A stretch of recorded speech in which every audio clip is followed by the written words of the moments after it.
Today I'll be talking about lightning cables from Apple. You can see right now my iPhone is hooked up to a lightning cable which is inserted to my computer and it's not charging at all.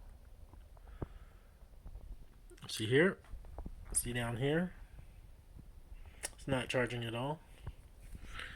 In fact, when I plug it in to a charger, which I'm doing right now,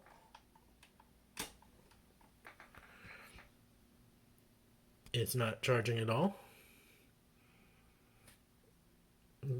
This lightning cable has been around since 2012, I believe. Just Googled it on Wikipedia and they say it was introduced in 2012. And you can actually purchase it from Apple for around $19. Again, these cables break pretty easily. They can fray at the ends.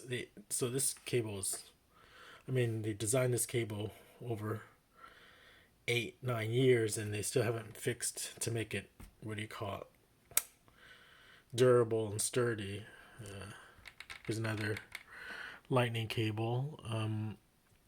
You can find more maybe reliable or durable cables by purchasing through other brands. I think Monoprice has a decent one. I actually purchased this DYNEX one when it was on sale, and it actually works a lot better and it feels a little sturdier than the Apple cables that I have.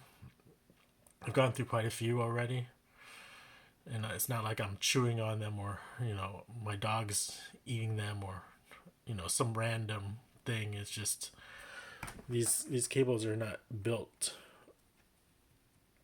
to last. And you can see if I jiggle around I can get it to maybe charge. So anyways, that's my story.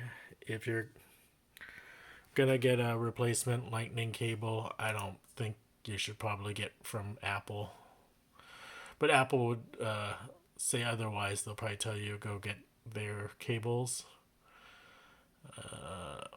Maybe Amazon has some good reviews.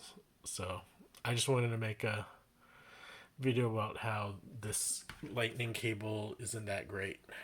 You can see it's not charging my iPhone, and I'm not going to pay $19.